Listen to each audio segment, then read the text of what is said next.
29. Vocabulary 1. In truth, she had a multiplicity of artistic talents, including portraiture. Her subjects displayed their personal pictures proudly on their walls, and she had even invented a new adhesive that was used in decalcomania. Her skill was illimitable, and she was even considering trying her hand at producing some bas-relief, because she liked the way one could actually feel the figures that projected. What a treat it was to watch her daedal hands cut dexterously into the piece of waxed wood, as she etched intaglios with a stylus and cleverly engraved the inlays of her intarsia. She was obviously deft at xylography. She had more than 100 chef-d'oeuvre pieces at her amplitudinous vernissage. Some suggested that her art was so unusual that it couldn't be classified without an entirely new taxonomy. Her assignment was to display a tetrad of paintings and then give a short discourse. Her favorite of the four was the one she had painted while seated on the battlements at the rear of a French castle, which were situated directly over the postern and just inside the machicolations. She peered through a crenellation between two merlons to take in a view that passed far beyond the circumfluent waters of the old moat.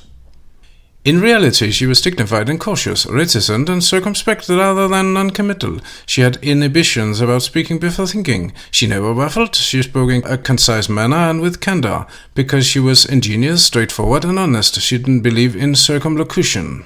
It was better that she spoke carefully than engaged in ambiguities. She liked to use few words because she wished to be explicit when she spoke, and she had an understanding with her friends to also use an economy of words.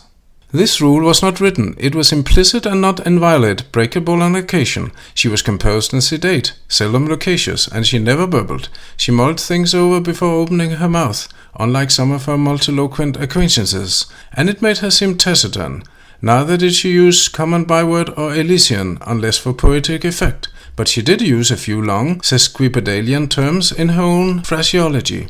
This estimable woman had written a book on international protocol that had become a worldwide vademecum for diplomats who needed to know the do's and don'ts of manner in different cultures. It had an appendix with some useless material, but aside from that flaw, it was first-rate, absolutely superb.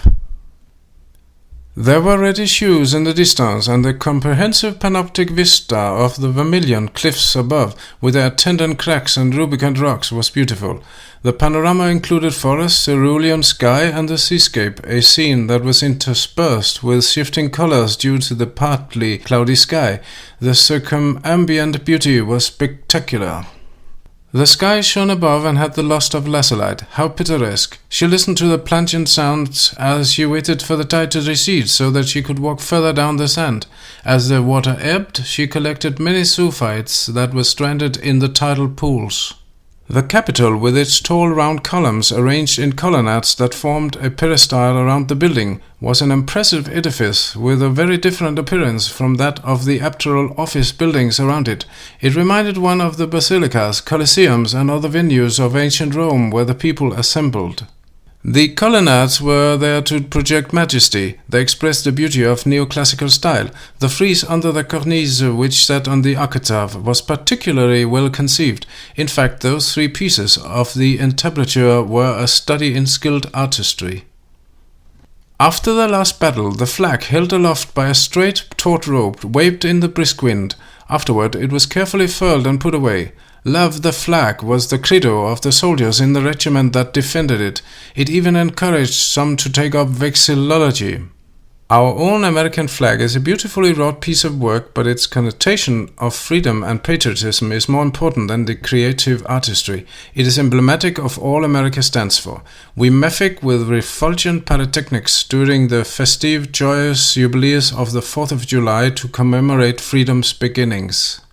He was stupefied when the fantial walls crumbled and imploded inward, reducing his home to rubble and flinders, barely missing him because he was standing outside.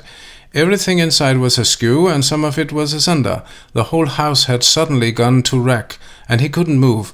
He just stood stationary in the debris. His amazed neighbors were also thunderstruck. There were shards of glass everywhere, and the joists that had supported the roof were smashed to smithereens.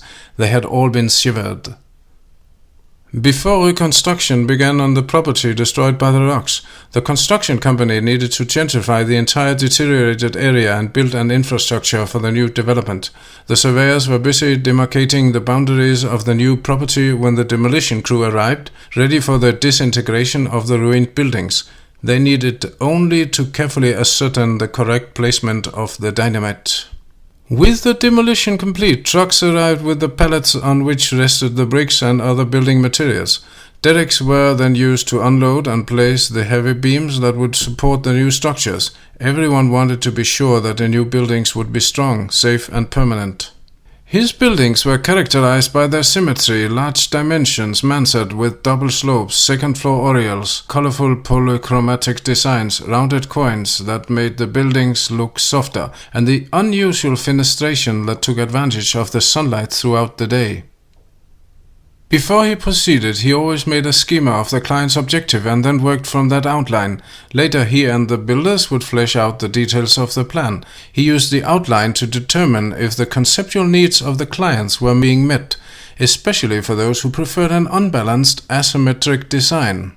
In the resort he was working on, a lido that would cater to swimmers and beachgoers, each pillar had a plinth that supported a lifelike telemon or caryatid in the form of a canaphora, which gave the design a feeling of solidity, and the dedos, of course, were of solid concrete.